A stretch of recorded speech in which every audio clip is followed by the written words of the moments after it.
Irina, yesterday, 2 days ago, was the kind of day that you say, how did I possibly make such a move?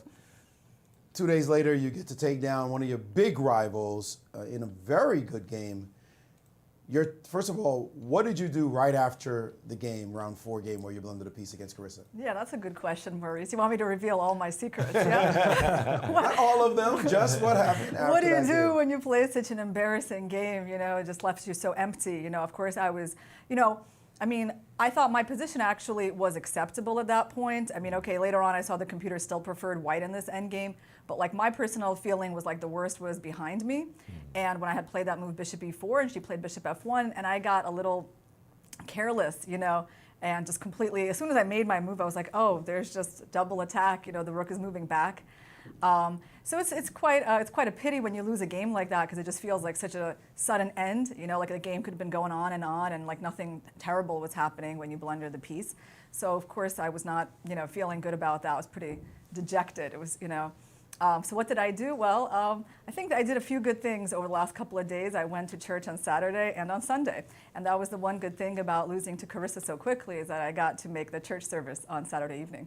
Okay. And your perspective shifted over those 2 services? Yeah, of course. I mean, you know, you start to feel better, and you know, I had some support from some people online, and you know, I realized it's like, okay, it was only 4 rounds. I mean, of course, 2 out of 4 is not a great score, but you can still, there's so many rounds that you can still work to catch up, and so it's just a new tournament starting.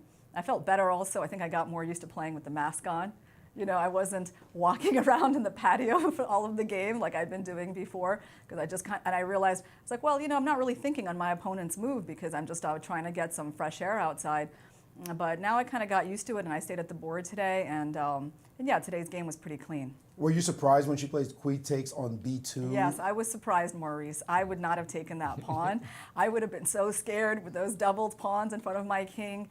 So I really wasn't expecting her to do that. I mean, I don't know if it's like losing, but it's just very like uncomfortable position to play. Right. Even the president of the Pawn Grubbers Club, Yasser Sirwan, said, no, that's not a pawn. Even he would take, allowing this position, and you just got an overwhelming position very quickly. You did get a great game, but Christian Kirilla spotted a fantastic tactical opportunity for you. We'd like to point out right here, you had a move that may have sealed the deal even quicker. Okay. Oh, 96?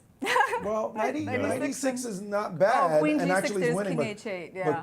But queen G6 might have been more of a killer blow, as you would instantly go into a winning endgame with this move. Wow. Okay, so pawn takes 96. The problem is she must lose d5 by force. Interesting. You know, I have to say queen sacrifices, even when there's simple ones like this, they're so hard to think of in the first place. I've often found that it's like the hardest move to even notice. That's very cute. You know what I was looking at here is I was looking at this move knight b3, and I thought at first this was quite a decent move. And you know, the idea is I'm not letting her take on d4. Then I was like, maybe she'll just sack on e3. You know, bishop takes e3, f takes e3, queen e5.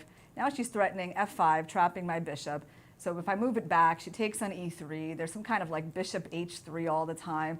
My pieces are completely on the queen side, and so I didn't want to, you know, didn't want to give her any chances like that. So yeah, that was one line I noticed that could be promising. Maybe looking for too many chances for her instead of for yourself.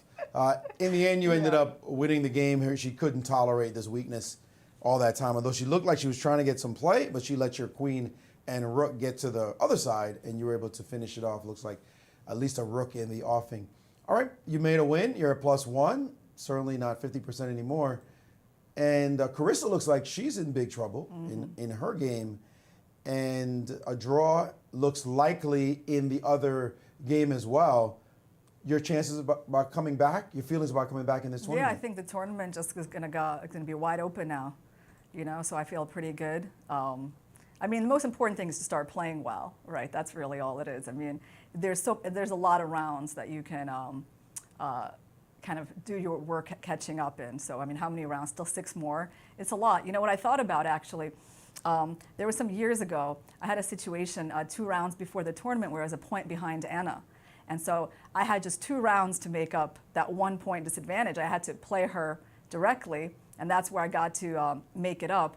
That was a really big game. So I thought, well, where I am now, a point out of the lead after 4 rounds, we still got 7 rounds left to play. It's really not as bad as that situation was. So that helps me put it in perspective. You said a line to me before I let you go that I have used even frequently in my talks, where you said, celebrate your losses.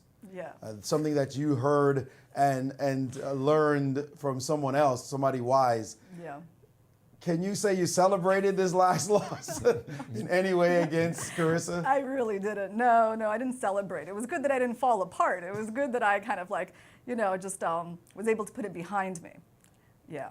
Well, if you win this tournament, you'll celebrate the fact that you were able to do that, Yeah. indeed. But still a long way, as you said. Congrats on your victory. Good luck in the rest of the Thank you, tournament. Maurice.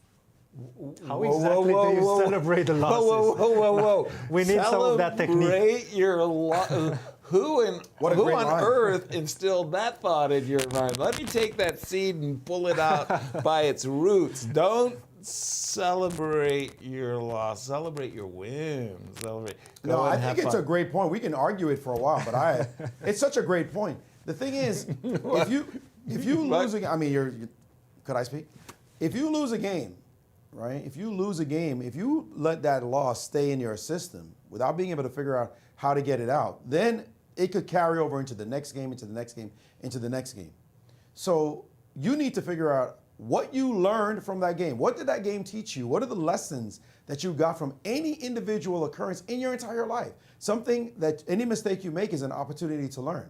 So you need to take that mistake and not punish yourself over it, because we all make mistakes. So instead of punishing yourself, saying how stupid you are, what an idiot I am, I need to make a draw the next round, you say, thank you very much for the lesson. I got the lesson. I learned from it. I'm going to be stronger. I didn't die from it. I'm going to be stronger. I'm going to play better from this moment.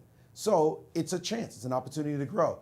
I think most of us just have a knee-jerk reaction where we lose and we say, that was terrible. And what happens next? You give another bagel, and you keep losing. I think it's a